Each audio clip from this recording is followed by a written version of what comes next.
Video to find out if it's true whether I use the dog dish to mix this up in. Oh, look what I've got for you guys today. This is going to be a cooking video, and we're going to do it all without electricity. That's right, recently we've had the power go out, and it's been out for up to 3.5 hours. And when you know, it's at dinner time. So having something like this, and I found that at Goodwill, it cost me $12.99. I don't know how much they were regularly, but I'm thinking $12.99 is a pretty good deal for a crock pot. What do you guys think? And as you know, I have an oven in the party shack, but I also have a barrel stove with the barrel oven, so we're going to use that today as well. And you say, well, I don't understand this whole setup here. I've got a flue that came with the stove kit, and I've got a flue damper on the oven. So what is that all about, you wonder? Well, let me show you. You see the chimney goes clean through this barrel, and on the barrel I've got an oven door and I've got an oven pan. That officially makes it an oven, right?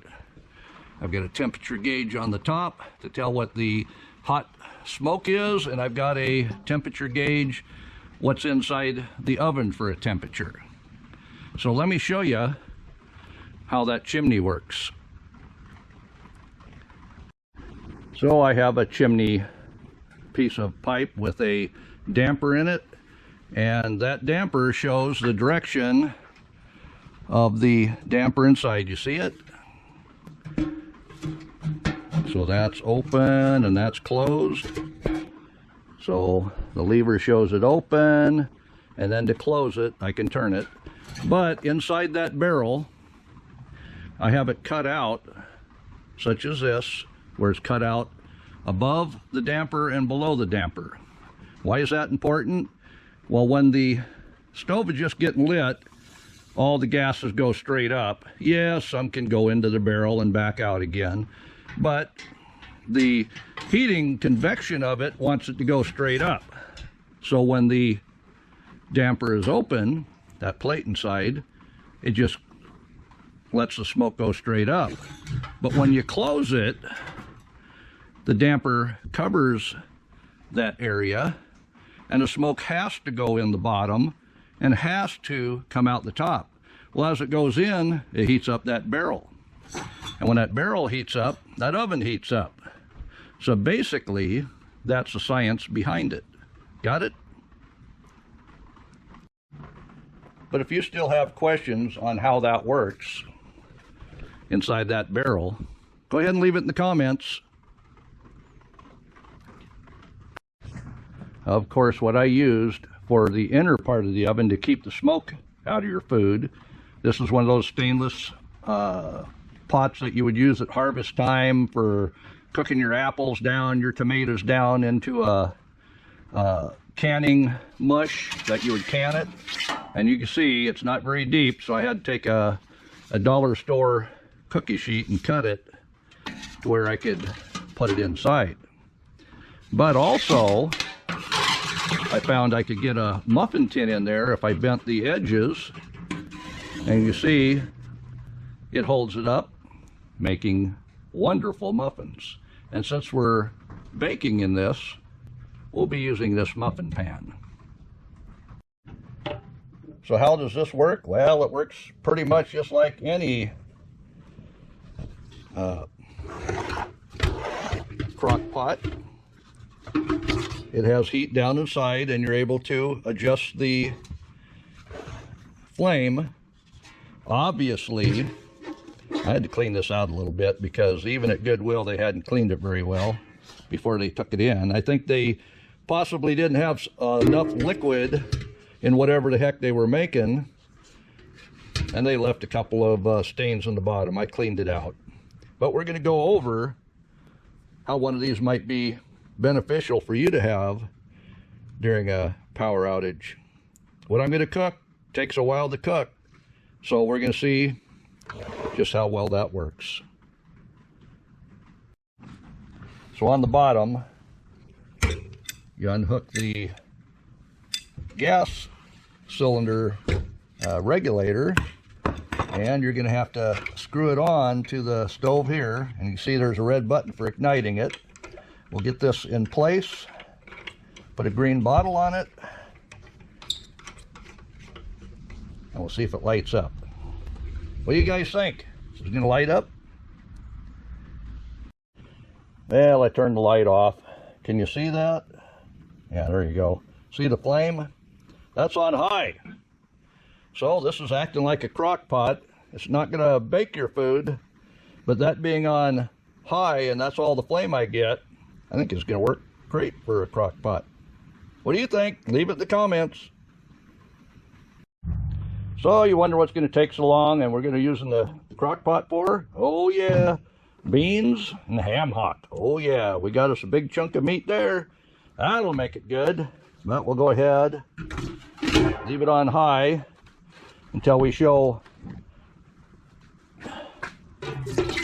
everything here has come to a boil, because those beans take a minimum 2.5 hours before they're ready. So we'll get the ham bone in there and let it go. So while that is starting to cook, I'll get the barrel stove lit, and in about an hour and a half we'll mix up some muffin mix and go ahead and make a couple of batches, because we're going to need those sitting off to the side. They don't have to be hot. All right, let's get over here and get this little log cabin I built. Oh yeah, it fell down maybe, but you get all them little bits there and everything takes off. I know, you like watching fire. That's why you come here.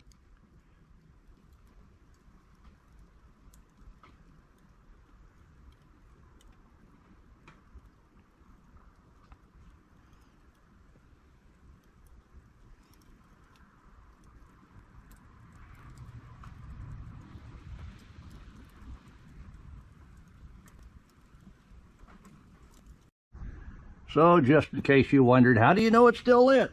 Well, they have a viewing port right there. Do you see it? Yep, there's a blue flame. And like I say, crock pots work off of a small flame, so they built this right.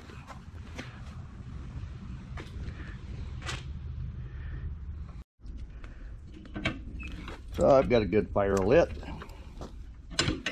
And like I was telling you, I'm gonna get that gases diverting into this barrel by closing the flue damper there to make the gases come through around inside the barrel and then back up the chimney. So as you can see, what are we, 100? No, that's already 200, and it's climbing fast too.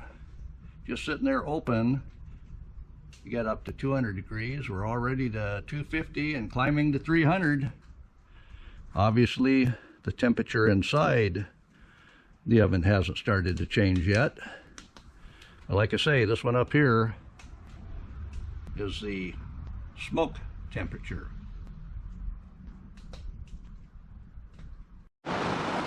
Well, as you can hear, that rain is coming down. The wind's blowing till we could lose power.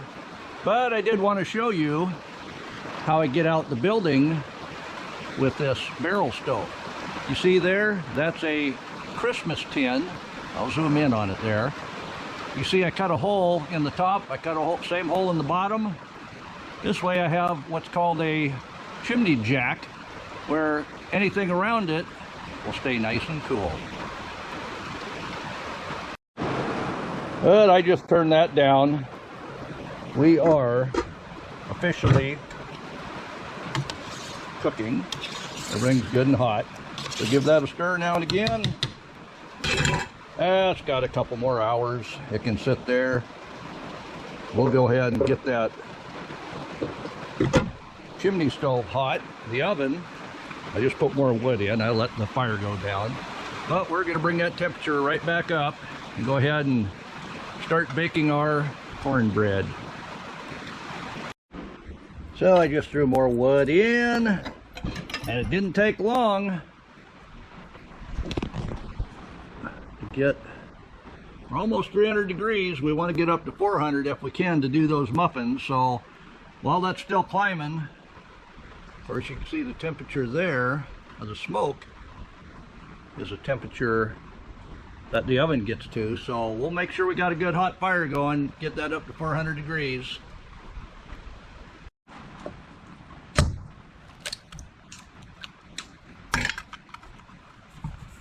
Oh yeah, mix it up. We got 1/3 of milk, 1 egg, and 1 box of Jiffy corn muffin mix.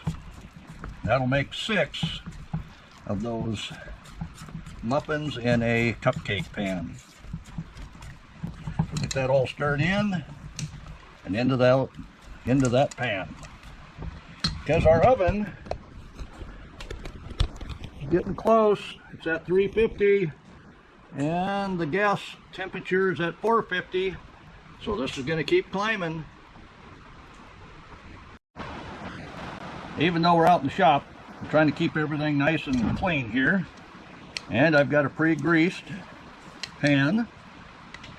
And I'll go ahead and fill them up in cups. You don't want to overfill them. Like I say, this recipe is meant to make 6 of these muffins.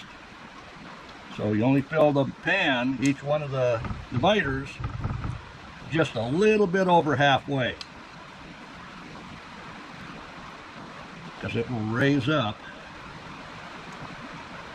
clean out of that pan.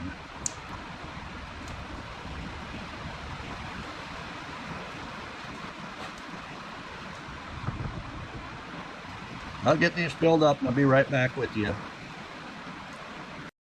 So I've evenly filled those muffin pans. Let's go ahead, see if that temperature is up in the oven.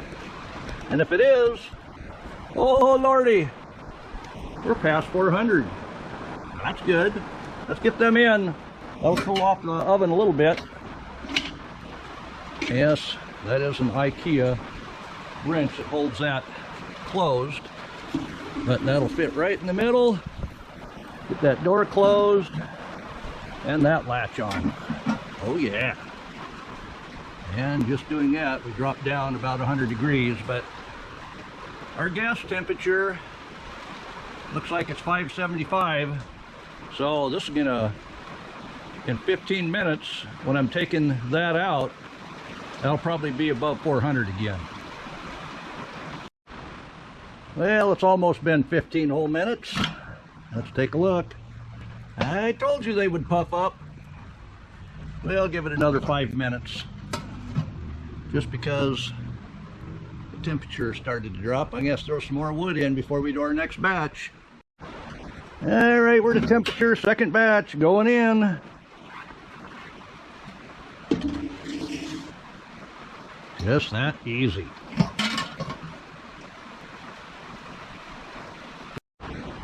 And of course our beans are looking mighty fine. Well, we got a couple more hours. They're gonna sit here, let that ham hock add flavor to all that good stuff in there. Oh yeah. So in review, this heat and serve worked very well as a crock pot. I don't believe it's a crock pot as much as it is something like if you had a big party and want to make biscuit and gravy, you could put your gravy in there to keep it warm. But one thing I've noticed is that flame is so small, you better use this inside. Otherwise, I think if you had it outside where the wind could get to it, it'd blow that flame out. It's so small. I had it go out on me once, but I'm sitting here watching it. And like I say, that oven on top of that barrel stove is doing the job just exactly the way I had planned it. Our temperature is up on the smoke right now. I just threw a little bit more wood in there to bring the temperature up in the oven. But even though it's at 400 at 15 minutes, I could leave it in there 20 minutes and it'll be just as well. Let's look at those other biscuits. You see they're nice and golden brown and raised up well. When your oven isn't too hot, that's what you'll end up with. And Isn't it much nicer than them old burnt biscuits? All right, it's been 20 minutes, but the temperature hasn't been as hot. Around the pan, it's not brown or burning, so we'll give that, and that little dot right there isn't burnt, so we'll give that another 5 minutes. And I put wood in, so our smoke temperature's going up. Now that I opened the oven, it dropped down again. It was at 350. So don't be opening that a whole bunch if you have one of these stove ovens.